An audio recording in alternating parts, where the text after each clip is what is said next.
तेरा कलाम रहेगा कायम पहाड़ जब न रहे खुदाया, तेरे मुंह की एक बात भी टलेगी ना चाहे कुछ भी हो। तेरी मान दिए है जिंदा सोने से भी कीमती, मेरा दिल ये दे गवाही है ये किताब अजीम। नाज़िल करे अपना कलाम, शिकस्ता दिलों को सुकून मिले, तारीखी दूर हो मेरी राहें रोशन कर। दिल अपना कलाम कसरत से ए खुदा बदल दे, रिहाई दे कसरत से फल में नाम। कलाम रहेगा कायम पहाड़ जब न रहे खुदाया, तेरे मुंह की एक बात भी टलेगी ना चाहे कुछ भी हो। अजीज नाजरीन, मैं अयाज ज़रीफ आप सब देखने वालों को हमारे रोज के बाइबली मुतालिया प्रोग्राम की इस नई किस्त में खुशामदीद कहता हूँ। इस प्रोग्राम में हम बाइबल मुकद्दस की तमाम किताबों यानी पैदाइश से मुकाशफा तक का हर सोमवार से जुमा रोजाना की बुनियाद पर आपके लिए प्रोग्राम पेश करते हैं। और इस मुताले को जारी रखते हुए हम बाइबल मुकद्दस की दूसरी किताब यानी खरूज की किताब के 35वें और 36वें बाब पर पहुंच चुके हैं। मैं चाहूंगा कि आप अपनी बाइबल मुकद्दस खोलिए और इस मुताले में हमारे साथ शामिल हो जाइए। और अगर आपका कोई सवाल हो तो हमें ईमेल कीजिए, खुदावंद के फजल से हम इसका जवाब जरूर देंगे। लेकिन प्रोग्राम का बाकायदा आगाज करने से पहले मैं खुदा के खादिम भाई यूसुफ रियाज को स्टूडियो में खुशामदीद कहूंगा। बहुत शुक्रिया भाई। दीगर मेहमानों को भी खुशामदीद। 34वें बाब में जिस मंजर पर बाब खत्म हुआ वो मंजर शानदार था। मूसा पहाड़ पर था और उसका चेहरा चमक रहा था। लेकिन अब हम 35वें बाब का आगाज करेंगे जो 2 हिस्सों में तकसीम है और पहला हिस्सा पहली आयत से तीसरी आयत तक सब्बत के ताल्लुक से बयान किया गया है। मैं कुछ आयत पढ़ने के बाद आपसे सवाल पूछूंगा। और मूसा ने बनी इसराइल की सारी जमात को जमा करके कहा, जिन बातों पर अमल करने का हुक्म खुदावंद ने तुमको दिया है वो ये हैं। 6 दिन काम किया जाए, लेकिन 7वां दिन तुम्हारे लिए रोजे मुकद्दस यानी खुदावंद के आराम का सब्बत हो। जो कोई उसमें कुछ काम करे वो मार डाला जाए। तुम सब्बत के दिन अपने घरों में कहीं भी आग ना जलाना। मैं यहाँ पर पूछना चाहूंगा कि खैमा इज्तमा की तामीर से पहले सब्बत का हुक्म क्यों दोहराया गया था? ये रवायत थी कि काम के बाद आराम किया जाए, लेकिन हम देखते हैं कि उन्होंने चौथी आयत से पहले काम किया, लेकिन काम से पहले आराम आता है। और मुझे इसमें एक खूबसूरत सबक और रूहानी मतलब नजर आता है। इससे पहले कि हम खुदावंद के लिए कुछ करें, हमें उसके पास आना है ताकि वो हमें आराम दे सके। सही। पहले खुदावंद हमें बुलाता है कि मेरे पास आओ, मैं तुम्हें आराम दूंगा। जब हम उसके पास आते हैं तो वो हमें आराम देता है और फिर वो हमें काम और मेहनत करने को भेजता है। और हम वो काम खुशी से करते हैं क्योंकि हम जानते हैं कि खुदावंद हमारी मेहनत रायगा नहीं जाने देगा। इसलिए यहाँ हर चीज की तरह खुदावंद के ख्यालात इंसान के ख्यालात नहीं, और ना ही उसकी राहें इंसानी यानी हमारी राहों की तरह हैं। यानी सादगी से हमें उसके हजूर बैठने की जरूरत है ताकि उसके ख्यालात को जान सकें और खिदमत पर जाने से पहले उसके साया के नीचे आराम करें। बिल्कुल, ना कि पहले खिदमत। सही। लिहाजा जब हम उसकी हजूरी में बैठते हैं तो हम खिदमत करने के काबिल हो जाते हैं। बिल्कुल ठीक है। 4 से 29वीं आयत तक वो खैमा इज्तिमा की तामीर में इस्तेमाल होने वाले सामान के मुतल्लिक बात करता है। लिहाजा अभी हम स्क्रीन पर देखेंगे और आप इसके मुतल्लिक हमें बताइए कि खैमा इज्तिमा किन किन चीज़ों से मिलकर बनाया गया और इसकी अहमियत क्या है। इसके मुतल्लिक कुछ बताएं। हम यहाँ स्क्रीन पर तकरीबन 17 चीजों को देख रहे हैं जिन्हें लोगों को लाना था ताकि मस्कन की तामीर की जा सके।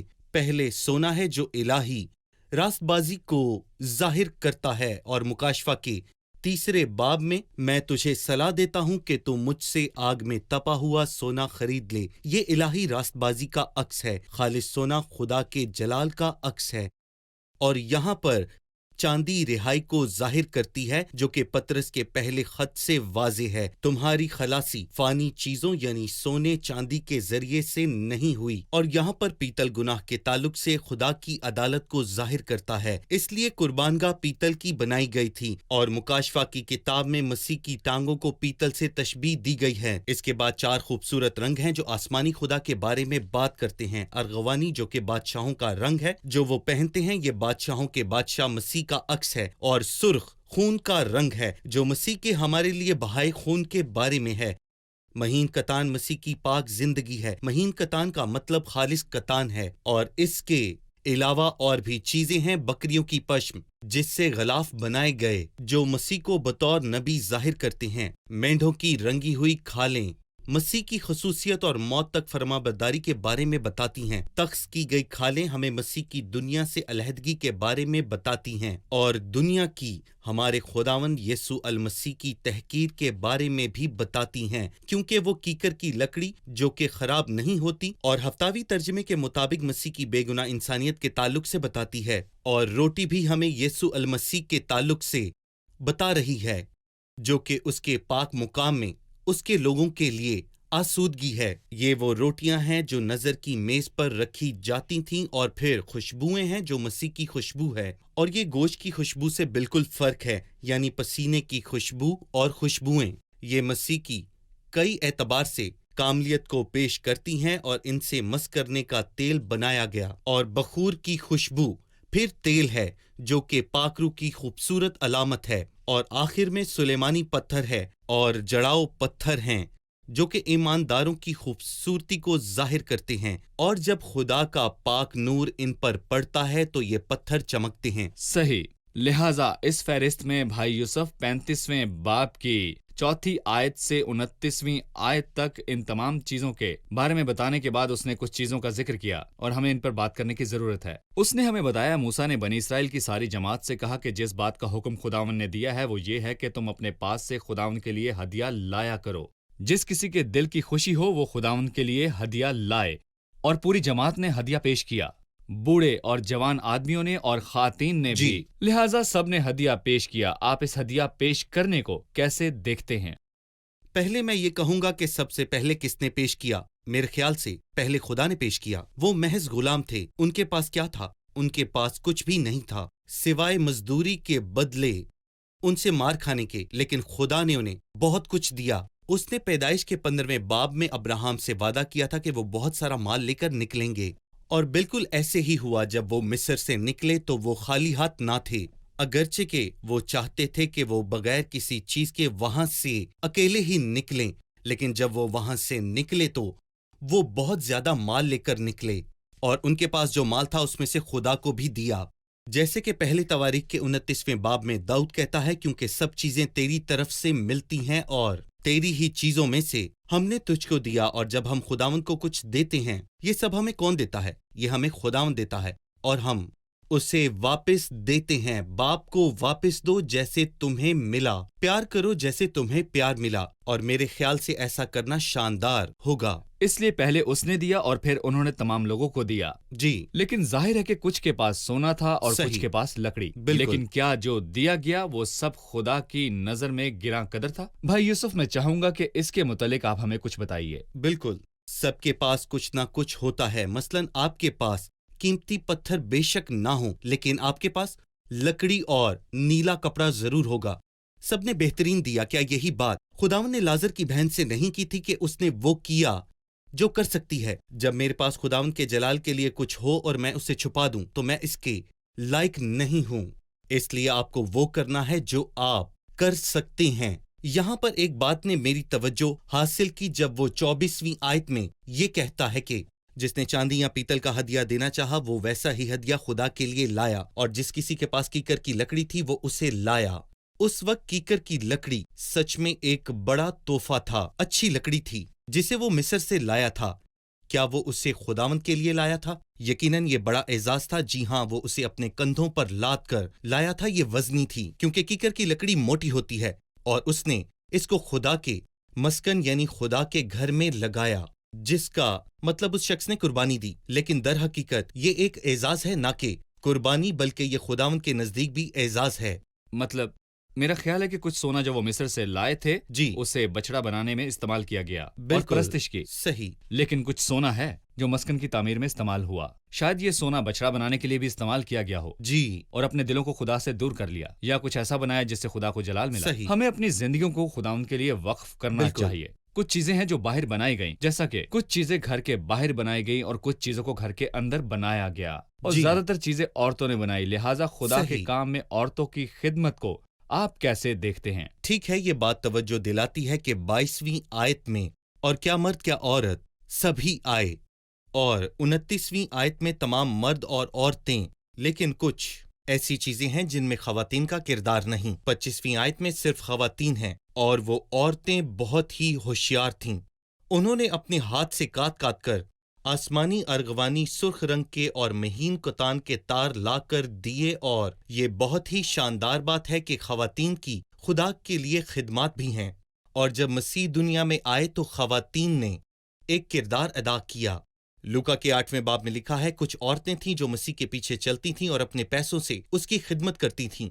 वो औरत जिसने मसीह के दफन का इंतजाम किया था, उसने अकेले ही इनाम को जीत लिया था। ये लाजर की बहन मरियम थी, लेकिन इसके अलावा और भी औरतों के नामों का जिक्र है।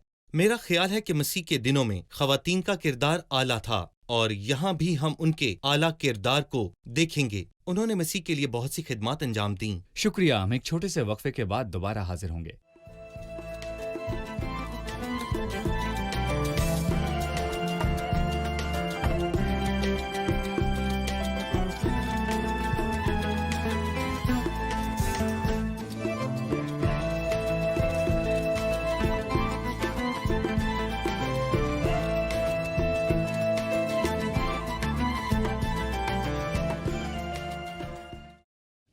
अगरचे मस्कन की तामीर के अहकामात 26 और 27 बाब में दिए गए, लेकिन हम ये भी देखते हैं कि 35 बाब तक ये अभी तामीर नहीं हुआ था। क्यों?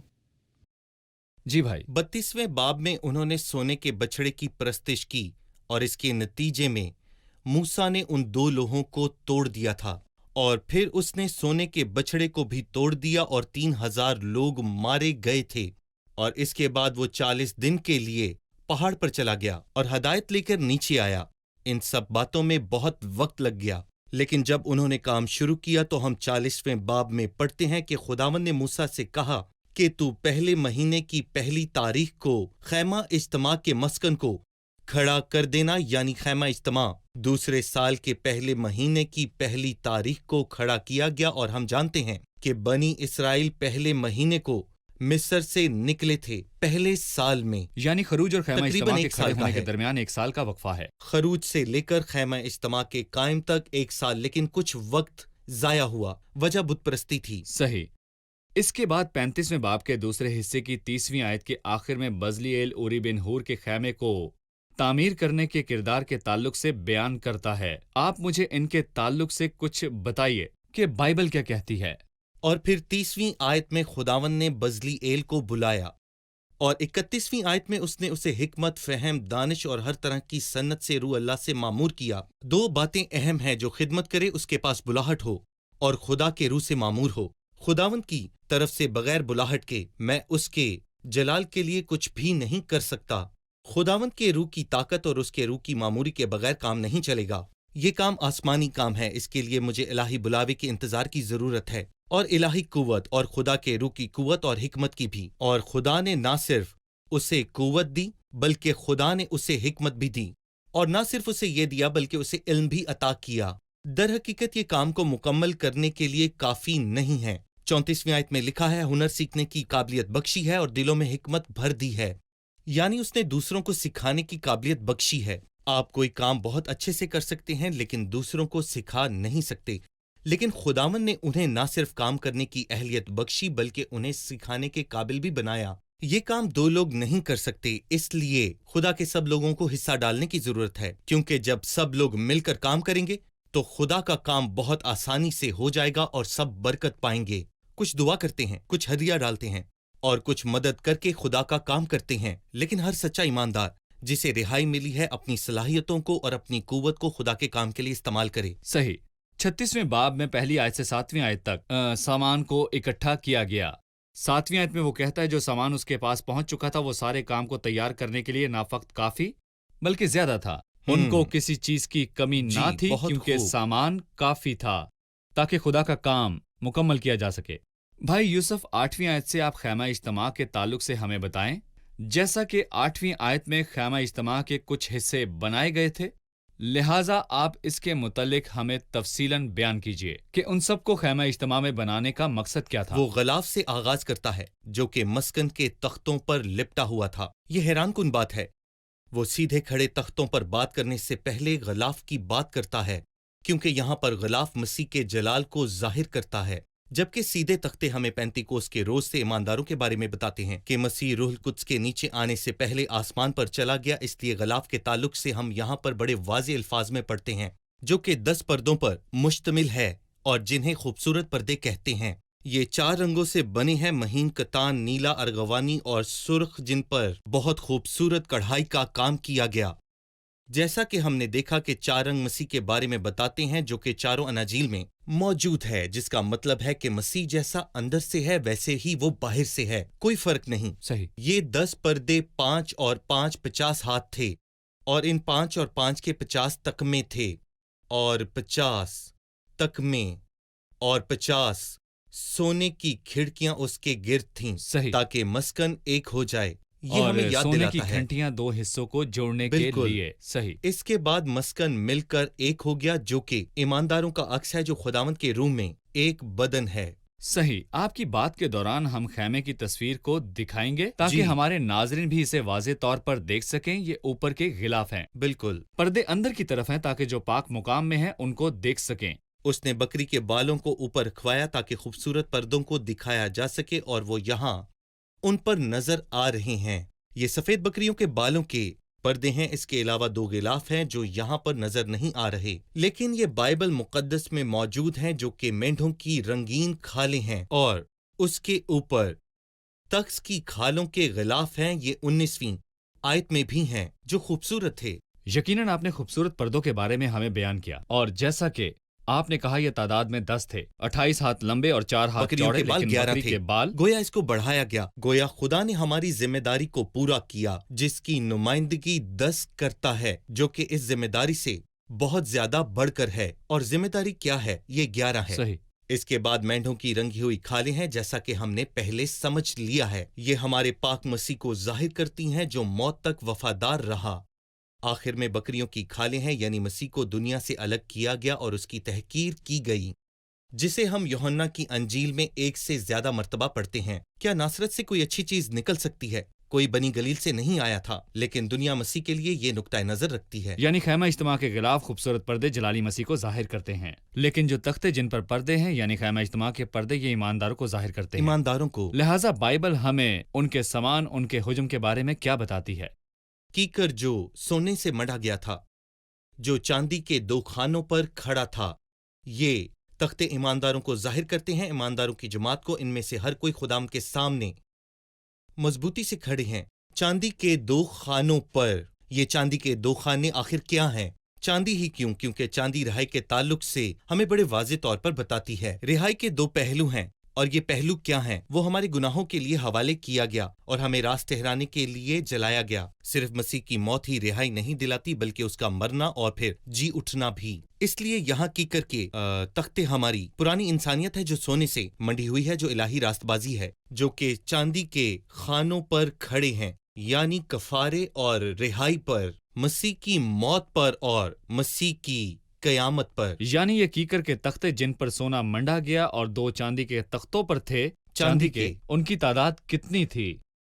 ये 48 तख्ते थे, और दिलचस्प बात यह है कि ये 4 जोड़ों के साथ मिलाए गए थे, और एक दरमियान का जोड़ है जो बीच से गुजरता है। 4 जोड़ हैं, 2 ऊपर के और 2 नीचे के, और एक दरमियानी जोड़ है। और मैं देखता हूं कि खैमा इज्तिमा को एक होने के लिए ये तख्ते एक इकाई का काम करते हैं। इनको इन जोड़ों की जरूरत थी। मुझे इन जोड़ों में 2 मुख्तलिफ अक्स नजर आते हैं, और मैं इनमें कलीसिया के दस्तूर को भी देख सकता हूं। और ये रसूलों से तालीम पाने और रफाकत रखने और रोटी तोड़ने और दुआ करने में मशगूल रहे। और मैं इनमें इजाफा करूंगा कि पोशीदा जोड़ मोहब्बत को जाहिर करते हैं, जिसे इत्तेहाद की कामलियत भी कहा जाता है। सही। और मैं इनमें मुख्तलिफ नेमतों को देखता हूं जो ईमानदारों को एक दूसरे से जोड़ती हैं। और दूसरा, रसूल और नबी اور 2 استاد اور چرواہے، لیکن ایک درمیانی جوڑ ہے جو روح القدس ہے جسے دنیا دیکھ نہیں سکتی، لیکن در حقیقت یہ درمیانی جوڑ ہے جو ان 48 تختوں کو درمیان سے جوڑتا ہے، اور یہ ان تختوں میں بہت زیادہ مضبوطی پیدا کرتا ہے۔ اور میں یاد دلاتا چلوں کہ یہ چاندی کے 2 خانوں پر قائم کیا گیا ہے۔ کیکر کے سونے سے منڈے 48 تختوں کی بھی یہی اونچائی 10 ہاتھ ہے، جی، اور اس کی چوڑائی ان 1.5 سب ہاتھ کی ہے، ایک ہی اونچائی ہے۔ جی بالکل۔ اور تمام ایماندار برابر ہیں۔ ہم سب کیکر کی لکڑیاں ہیں، اور ہم سب کو ایک ہی الہی راست بازی ملی ہے۔ بالکل صحیح۔ صحیح۔ ہم ایک چھوٹے سے وقفے کے بعد دوبارہ حاضر ہوں گے۔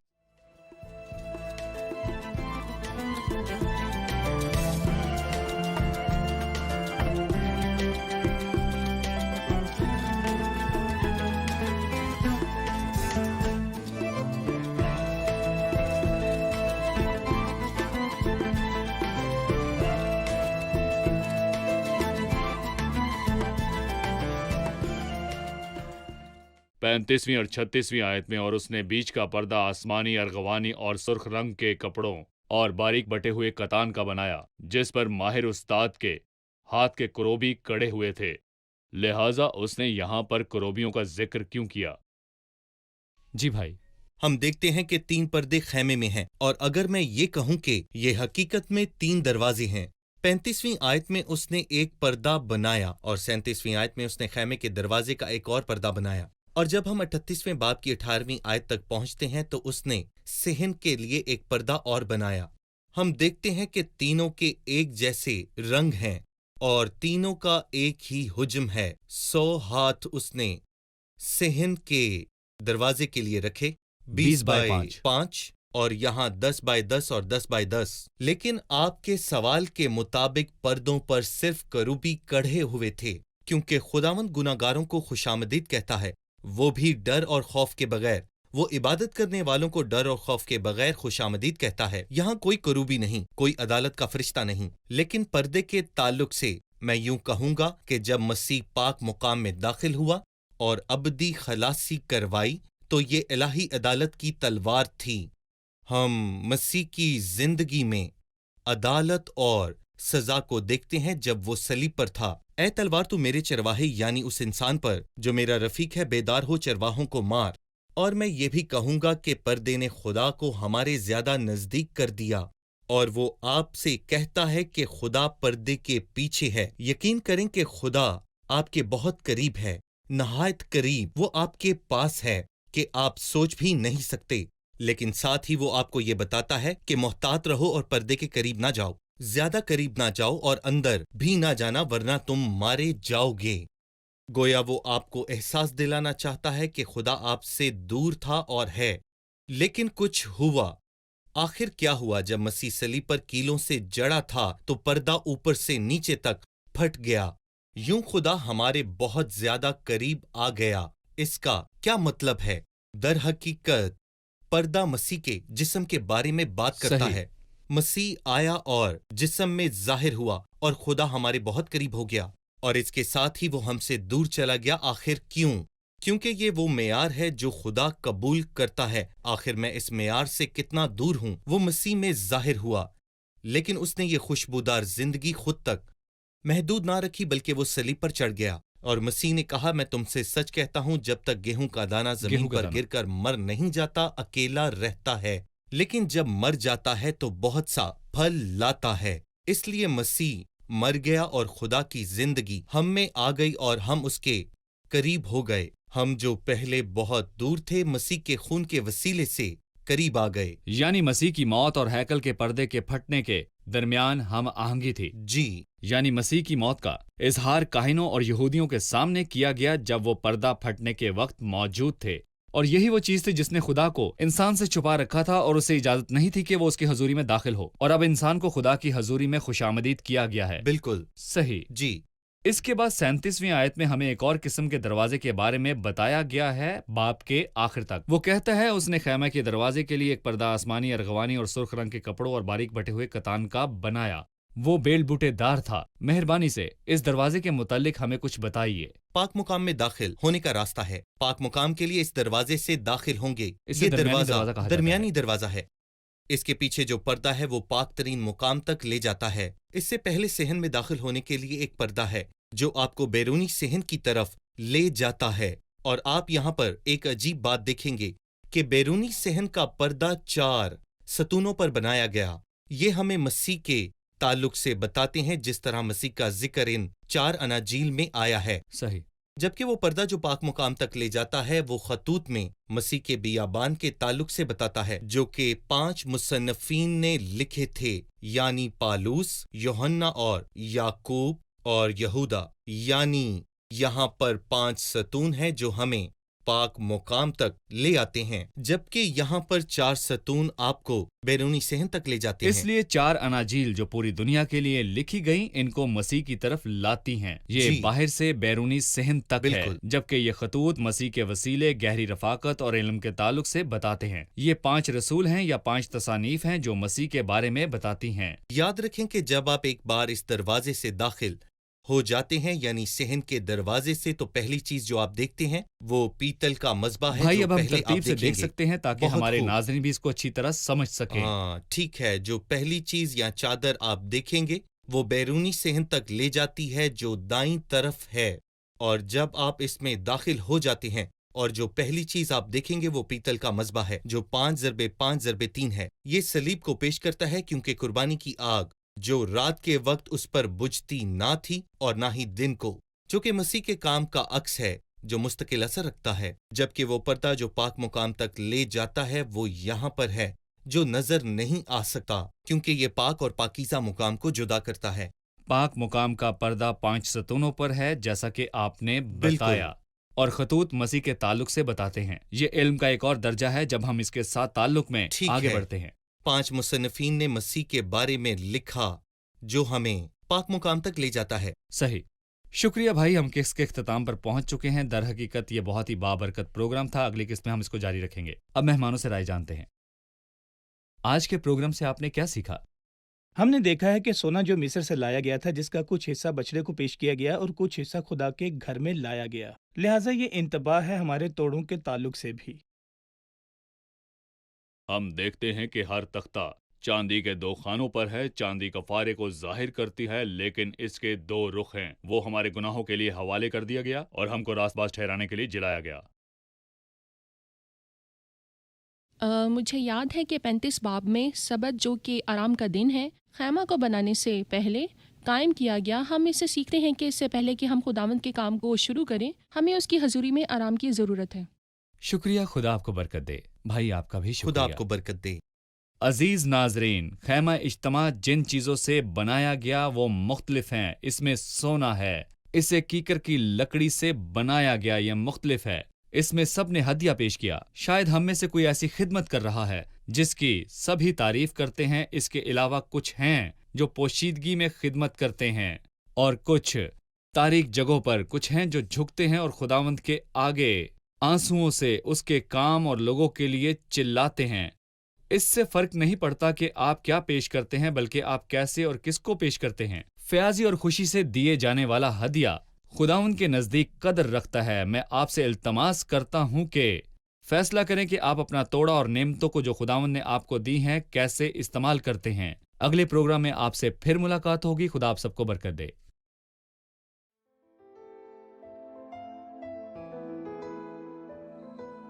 تیرا کلام رہے گا قائم، پہاڑ جب نہ رہے خدایا، تیرے منہ کی ایک بات بھی ٹلے گی نہ چاہے کچھ بھی ہو۔